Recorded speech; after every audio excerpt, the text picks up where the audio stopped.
Nós estamos numa série de mensagens pelas manhãs no livro de Gênesis. Espero que esteja sendo edificante para vocês, como tem sido para mim. A gente vai vendo cada parte, cada bloco, né, entendendo parte por parte do livro, e isso é muito significativo para a gente. Isso alimenta a nossa fé, a nossa compreensão da palavra. A gente vai lendo a palavra do Senhor de maneira sistemática, parte por parte, e a gente vai crescendo juntos. E hoje, a porção do texto bíblico que nós vamos meditar é Gênesis 1, do verso 29, obrigado, ao capítulo 2, versículo 4, a parte A. Gênesis, capítulo 1, do verso 29 ao capítulo 2, versículo 4, a parte A.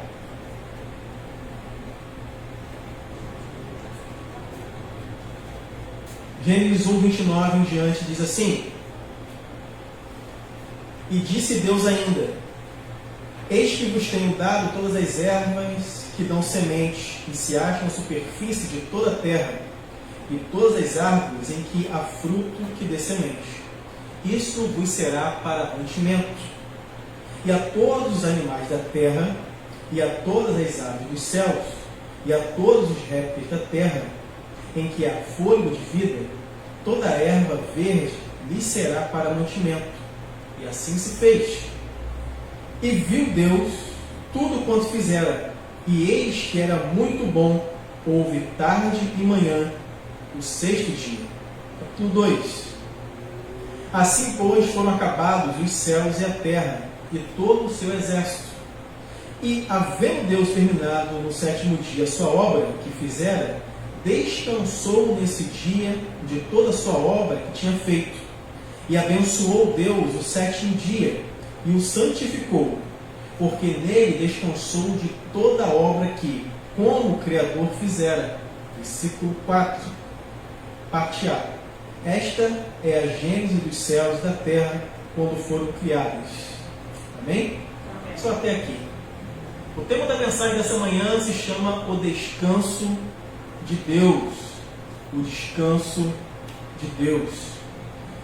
A gente tem visto a cada semana nessa exposição do livro de Gênesis, parte por parte, como que Deus criou todas as coisas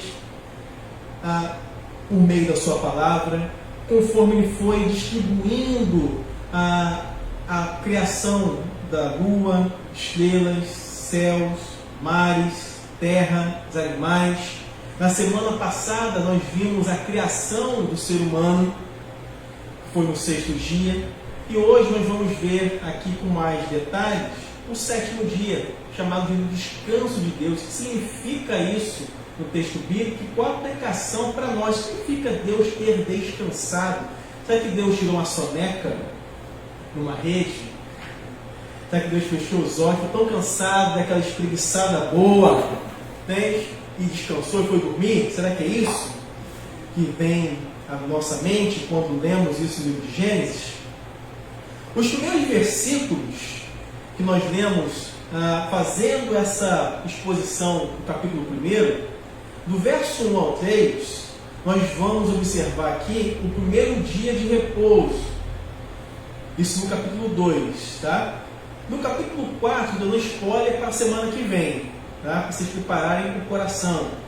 Do versículo 4 ao 7, nós vamos ver os detalhes da criação, que vai entrar aquela pergunta que foi feita na escola dominical. Foi pelo Davi. A resposta semana que vem. Tá? Já para você vir no culto e ouvir a mensagem. Tá? Isso no capítulo 2. Do versículo 8 ao 14, do capítulo 2, a gente vai ver Deus fazendo e colocando lá o jardim do Éden, o famoso jardim do Éden. Do versículo 15, a gente vê o homem sendo colocado nesse jardim. O 16 e 17 do capítulo 2, a gente vê a ordenança, o mandamento de Deus, o que eles deveriam fazer nesse jardim. Do verso 18 ao 25, isso do capítulo 2, tá? Quanta coisa. Do verso 18 ao 25 do capítulo 2, a gente vê Adão dando nome aos animais. A gente vê a criação da mulher, os seus detalhes, e a instituição do matrimônio. Esse é o panorama do capítulo 2 que eu estou dando aqui para a gente compreender, incentivar a leitura do capítulo 2, para chegar no domingo que vem você estar atento na exposição desse capítulo.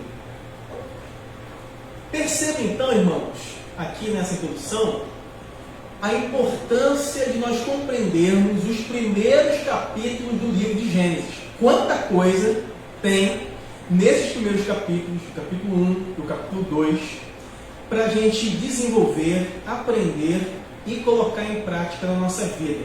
Por quê? Esses capítulos, eles moldam, ou deveriam, ou precisam moldar, tá, a nossa visão de mundo. Ou seja, a maneira como nós enxergamos as Escrituras, a realidade, elas vão nortear a maneira do nosso viver, para todas as áreas. A maneira como nós entendemos esses primeiros capítulos do livro de Gênesis, elas vão dar o tom, o norte de como nós vivemos o nosso casamento, como nós devemos nos relacionarmos com pais, filhos, a nossa relação com a sociedade, a nossa relação com as pessoas, a nossa relação com o dinheiro, com o trabalho, a nossa relação com Deus. Tudo isso vai sendo descortinado aqui nesses primeiros capítulos. Uma visão equivocada aqui, ela vai moldar a nossa visão do mundo. Abre um parênteses rápido aqui. Irmãos, ninguém é neutro em nada. Não há neutralidade em nada nessa vida. O nosso sistema, as nossas convicções, as nossas crenças, nossos valores, nossos princípios, passam por aquilo que nós cremos. Eu costumo dizer o seguinte: todo mundo é um teólogo. Traduzindo em miúdos, de uma maneira bem direta para não confundir a cabeça de ninguém, quem não está acostumado com o termo, todo mundo faz algum discurso sobre Deus. Todo mundo. Até o ateu. Traduzindo de maneira bem direta aqui, a forma como se compreende isso vai nortear o que ele pensa da vida. Como ele se relaciona com as pessoas. Como ele se relaciona com o filho, com a esposa, com o marido, com o trabalho, com o dinheiro, com as questões éticas. Exemplo prático. Será que é lícito ter gato dentro de casa? Não é gato animal, gato na linguagem daqui do Rio de Janeiro, né? É o gato net. Gambiarra. Botar gato na luz. Ah não, mas está muito caro, pastor, está muito caro. Mas a maneira como eu e você enxergamos o livro, as escrituras, o Deus que você servimos, isso vai nortear esses valores práticos. Achou dinheiro, devolve ou guarda no bolso. Mas é muito dinheiro, porque não dá para guardar não, tá precisando, foi Deus que mandou. Será? São perguntas que eu e você precisamos responder à luz da ética cristã. Perceba então como que conhecer as Escrituras vão moldar o nosso jeito de viver. Exemplo prático aqui, outro. Você está na fila do supermercado. Aí você está com o carrinho cheio, lotado, 2 carrinhos lotados. Aí tem alguém lá na frente assim. Vem! Tu vai ou não vai, irmão? Vai ou não vai? Pô, isso tem a ver com teologia? Tem, irmão. Tudo. Isso tem a ver com conforme eu me relaciono com Deus? Tem. Mas eu não sabia. Então fique sabendo agora. Coisas simples. Coisas simples, irmãos. Tudo tem relação. Recebeu um troco a mais. Ô, glória. Bênção. Ou se devolve? Isso tudo tem a ver, irmãos, com a maneira como nós conhecemos e interpretamos e vivemos com relação à palavra de Deus. Avançando aqui. Nesse texto que nós acabamos de ler, sobre os campos de Deus, nesse primeiro momento, nenhum ser da raça humana ainda existia, exceto os nossos primeiros pais, Adão e Eva. Depois que vai haver a multiplicação de seres humanos. Para eles foi constituído por Deus o dia do repouso, que nós vemos aqui. E também para as gerações que viriam depois de Adão e Eva. O repouso ou o descanso cristão, então, é o dia que eu e você celebramos o dia da ressurreição dele. Que é qual, irmãos? Dia da semana. Domingo.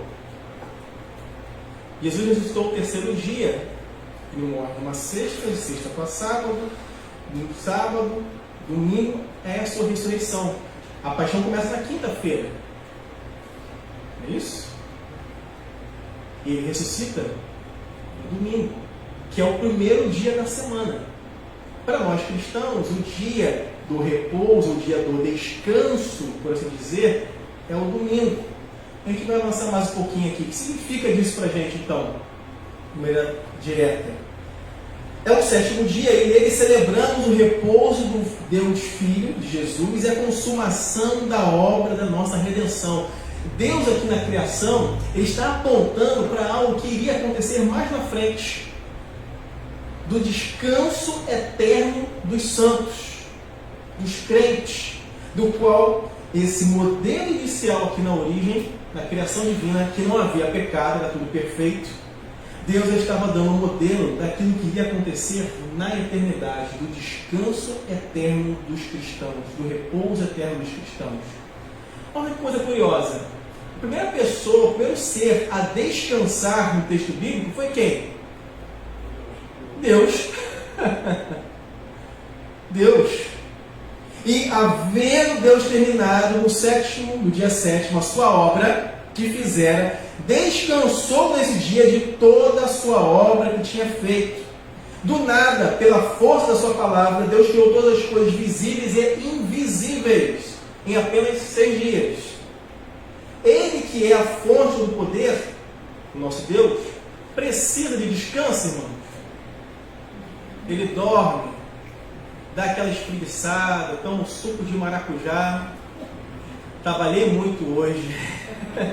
Vou dormir. Imagina se eu dormisse, irmãos.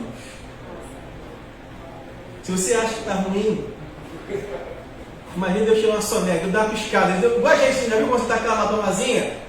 Aquele sono, aquela preguiça, a gente faz assim, ó. Imagina se Deus fizesse isso, irmão. Ó. Se já é um caos, irmãos, imagina o que se tornaria muito pior, irmãos. Muito pior. Deus tem mantido todo o universo com a sua mão, como diz Hebreus capítulo 1.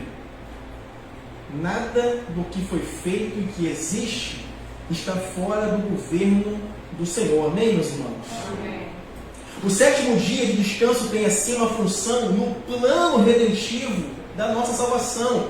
E mostra o que desde o início Deus queria para o homem. O quê? Um relacionamento eterno com Ele.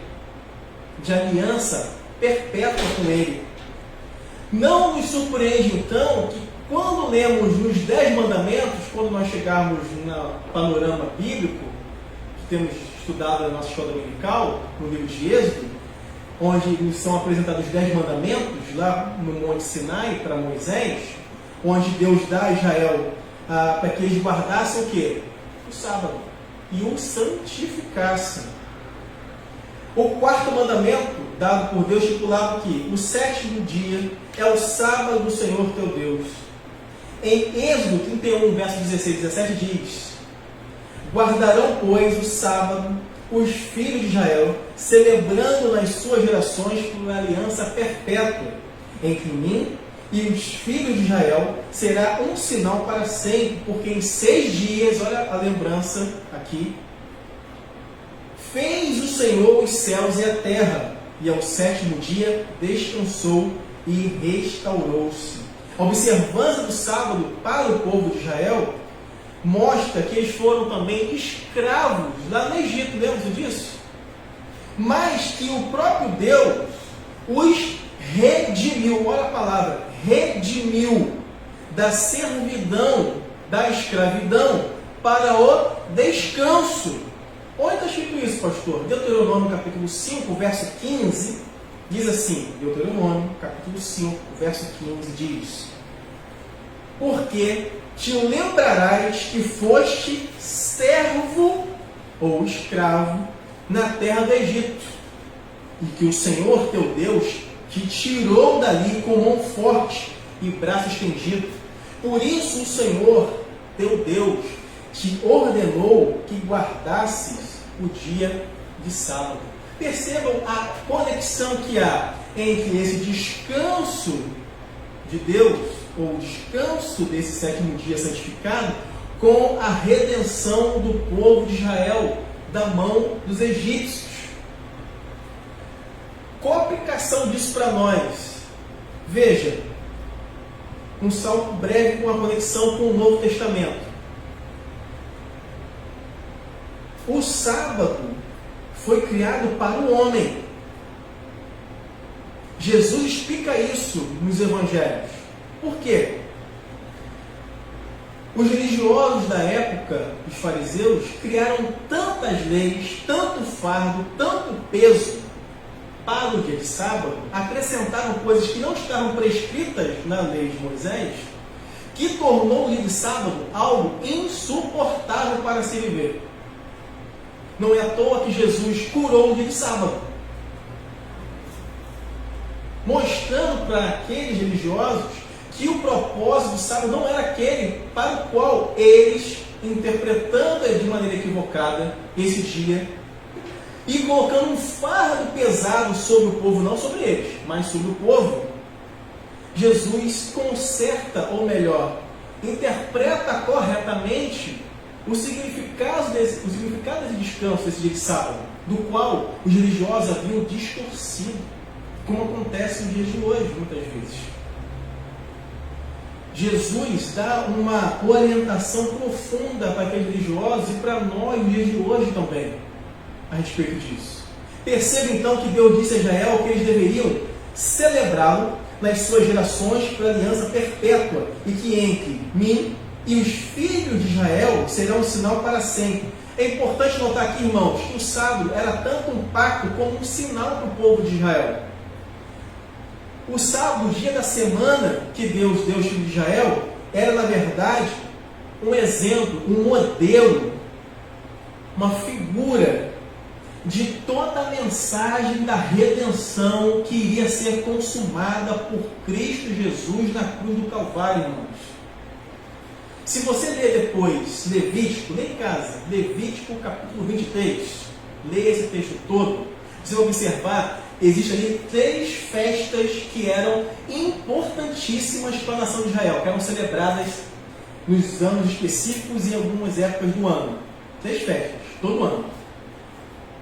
Cada uma dessas festas que eram celebradas pela nação de Israel, elas apontavam para aquilo que Jesus iria realizar na cruz do Calvário.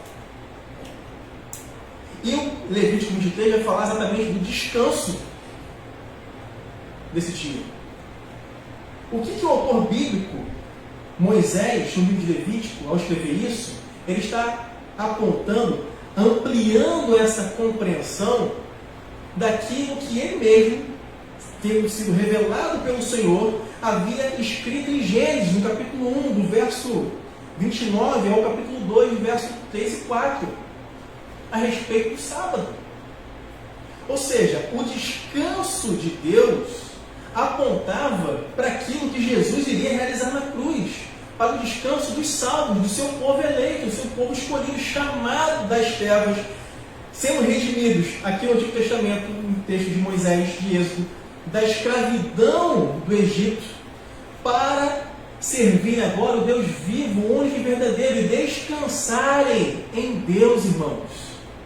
Esse é o descanso trazendo para os nossos dias, que eu e você tanto necessitamos nesses dias tão agitados, tão turbulentos.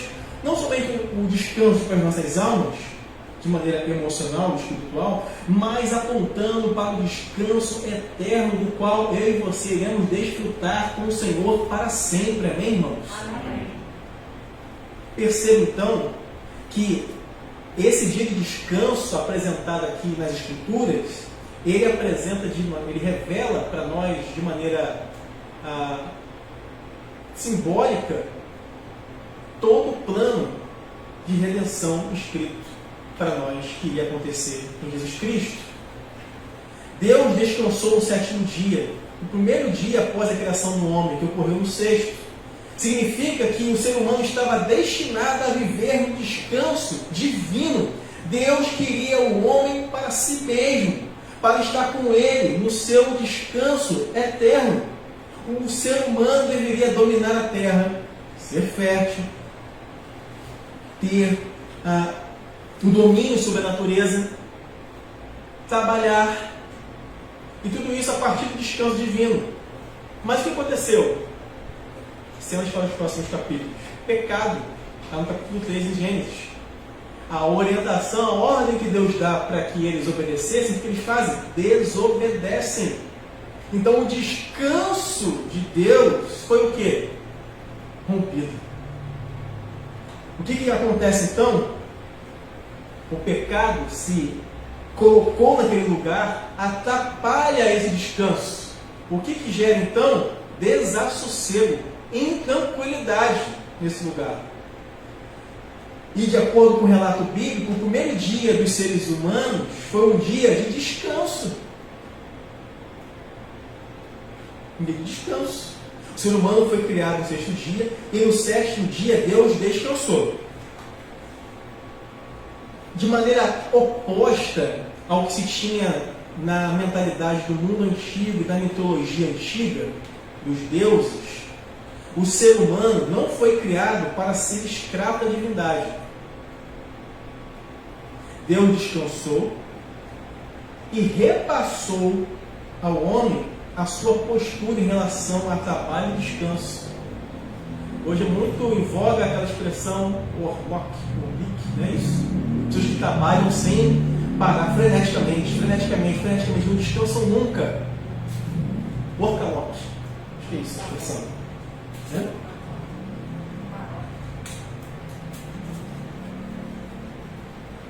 Isso gera ansiedade, cansaço mental, físico, não é? Distúrbios. Olha só o cuidado de Deus para que eu e você também pudessem ter um dia de descanso. Descanso. Deus descansou, repassou isso para o homem.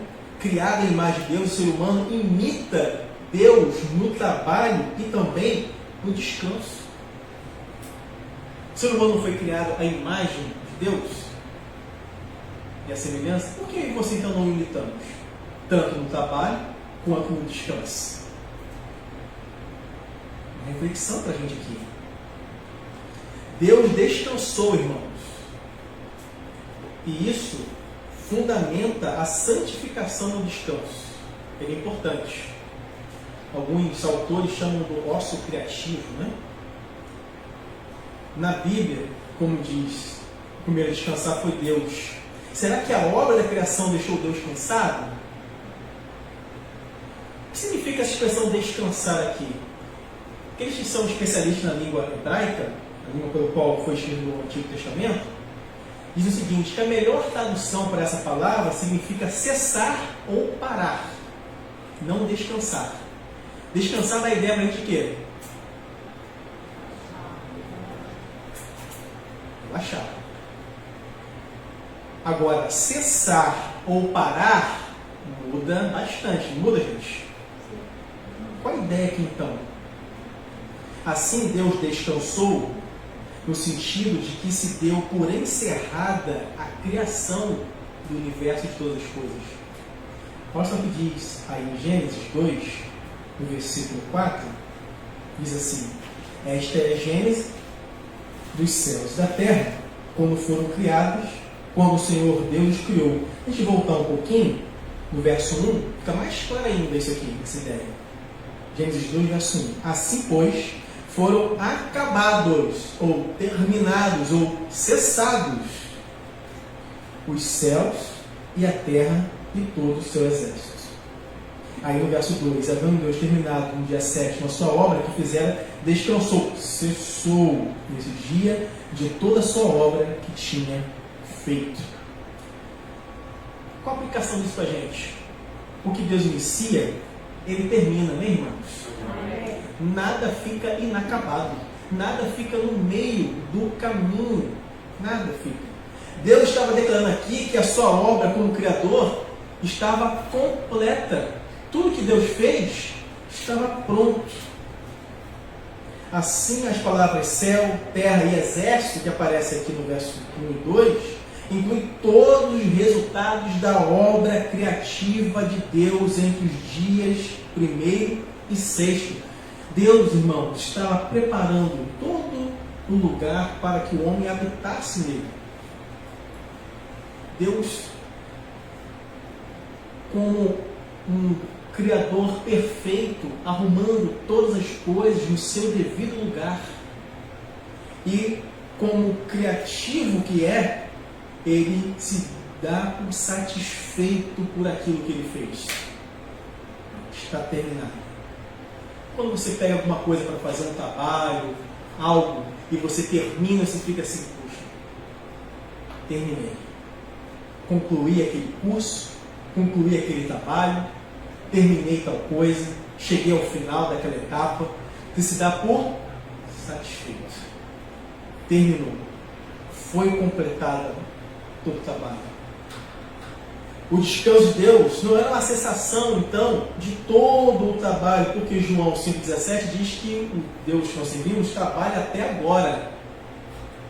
Deus não pisca, né? Não cochila, pois Ele continua a trabalhar enquanto governa os processos da vida e todos os aspectos da sua ordem que foi criada por Ele. Ele também trabalhou a efetuar nossa redenção e continua, irmãos, a trabalhar ao chamar o seu povo eleito para si, a fim de nos santificar, irmãos. Deus continua trabalhando até hoje, chamando o seu povo por meio da sua palavra, atuando em cada coração por intermédio do Espírito Santo, regenerando os corações, quebrantando os corações, atraindo o seu povo para si. Uma vez que Ele continua a trabalhar, por que essa ênfase então no descanso, pastor? Quando Deus descansou da obra da criação, Ele declarou que havia completado perfeitamente a sua obra e ordenou que a humanidade o adorasse como o único e verdadeiro Criador dos céus e da terra. Nós fomos criados para a adoração, irmãos. Adoração ao único Deus, revelado nas Escrituras. É a Ele que nós devemos prestar o nosso culto, o nosso serviço cristão, o nosso amor, a nossa gratidão. Tudo que temos e que somos vem dele e é para Ele, irmãos. No Novo Testamento, os crentes se reúnem no primeiro dia da semana, também chamado o Dia do Senhor. Que é qual? O domingo. Para fazer o quê? De acordo com o Novo Testamento. Para partir o pão, ou seja, celebrar a ceia, para ler, ensinar e estudar as Escrituras. Alguns textos bíblicos que mostram isso para a gente. João, Evangelho de João, capítulo 20, versículo 1, versículo 19 e o versículo 23, do mesmo Evangelho. Atos, capítulo 20, versículo 7. 1 Coríntios, capítulo 16, versículo 2. São alguns textos que mostram para nós como que os cristãos adoravam a Deus nesse dia e que serve de exemplo, de modelo para nós ainda hoje. Uma inquietação para nós aqui, para nossa reflexão pessoal, nosso crescimento e edificação como crentes. Um cristão, uma cristã que não se reúne para estar com o Senhor em comunhão com seus irmãos e irmãs, precisa examinar qual Deus ele ou ela adora. O que tem nos tirado? Quais têm sido as distrações, as preocupações, inquietações, desejos, vontades, apelos que têm nos tirado de estarmos em comunhão, em congregação uns com os outros? com perguntas das quais eu e você precisamos fazer sinceramente de Deus. Sempre, muitas vezes, na nossa caminhada, colocamos vários empecilhos, dificuldades para estarmos com o Senhor, em culto, em adoração. Irmãos, o culto no Antigo Testamento era algo muito profundo. Não é simplesmente ir na tenda e depois, no período da construção do templo físico, algo mecânico. Isso se tornou mecânico que Deus vai criticar. Tanto no momento quando era a tenda, que se deslocava de um lugar para o outro, e quando o templo se tornou fixo, Deus também, por meio dos seus profetas, vai levantar profetas para orientar, exortar a nação de Israel, porque o culto estava se tornando algo formal, natural. Estava abandonando como se fosse uma coisa natural. No Novo Testamento, esse princípio permanece.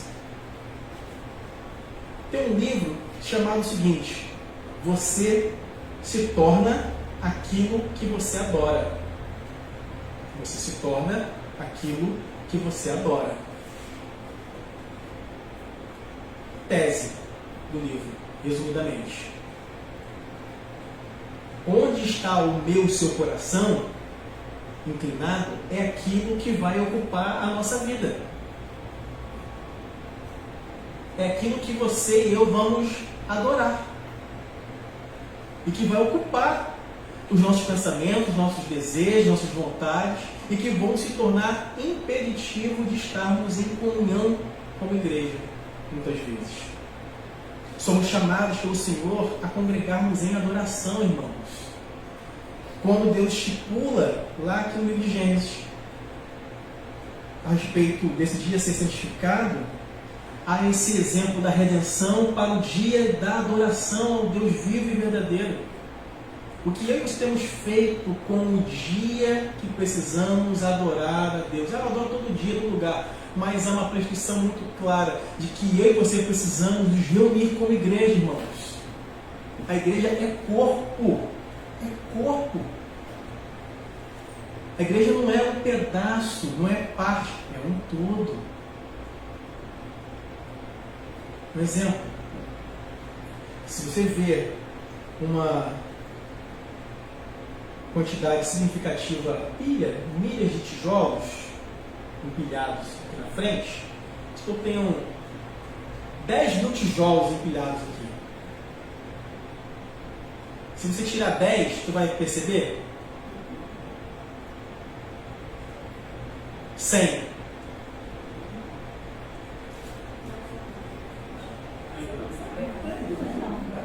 De repente, você vai começar a perceber, irmão, quando ela tiver tirado uns 5 mil tijolos.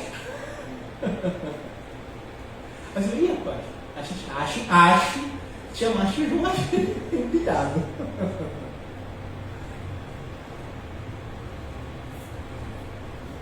Porque muitas vezes essa grandiosidade faz com que percamos essa ideia da comunhão, da proximidade. Vamos nos acostumando. Agora, se colocar ali 50 tijolos ali, se tirar 15, irmãos, opa, tá faltando tijolo ali, rapidinho, né? Você identifica rápido. Ponto aqui, irmãos, é como que você temos nos envolvido como irmãos e irmãs no nosso relacionamento uns com os outros, como corpo de Cristo em adoração ao Senhor. Avançando rapidamente. Outra verdade sobre o descanso de Deus, caminhando por fim, é que o descanso de Deus expressava o seu deleite na criação. Êxodo 31:17 diz: entre mim e os filhos de Israel, sinal para sempre, porque em 6 dias fez o Senhor os céus e a terra, e ao 7º dia descansou e tomou alento. Será que Deus precisava de descanso? Não. O alento de Deus no 7º dia era uma expressão da sua alegria em contemplar aquilo que ele havia criado, irmãos. Em se deleitar com aquilo que ele havia feito. Deus ficou satisfeito, realizado. Aquilo que ele iniciou, ele terminou e ficou muito bom, irmãos. Perfeito. Perfeito. A beleza em toda a criação divina, com a aplicação disso, tudo que Deus fez e faz é perfeito, irmãos. A beleza na criação, como um grande tecelão, Deus foi tecendo habilidosamente toda a ordem criada e se deu por satisfeito após concluir, após terminar toda a criação. Você, como filho de Deus, tem encontrado satisfação em Deus e no seu descanso? Pergunta para eu e você respondemos. Outra pergunta. Você e eu temos santificado as nossas vidas diante do Senhor? Ou seja, temos separado a nossa vida como um serviço agradável a Deus? Você tem tido prazer criativo naquilo que Deus lhe ordenou para fazer? Ou aquilo que Deus te dá para fazer é sempre reclamando, maldizendo, murmurando, reclamando, troço chato, troço difícil, não aguento mais, estou cansado, por que Deus me botou aqui? Por que Deus fez isso? Por quê? Será que temos encontrado deleite, satisfação, prazer criativo naquilo que o Senhor Deus nos dá nas mãos para fazer para Ele? Termino dizendo o seguinte: ao descansar no sétimo dia, irmãos, Deus, o nosso Senhor, estava ilustrando o descanso prometido, ou seja, a vida eterna da qual eu e você almejamos, que Ele, Jesus, providenciaria para o seu povo. Ele, o nosso Deus, ofereceu vida, ou seja, descanso eterno a Adão e aos seus descendentes. Se Adão houvesse pecado, ele entraria naquele descanso sem precisar experimentar a morte.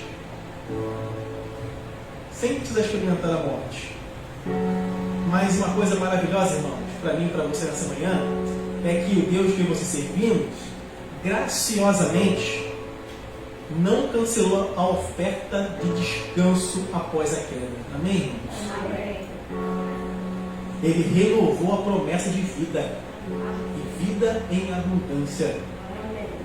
Não por meio da obediência de Adão, mas através da obediência de Cristo, o segundo Adão, perfeito, que não cometeu pecado, que é santo, que é redentor, que é bendito, que é digno de receber todo o nosso louvor e a nossa adoração, irmãos.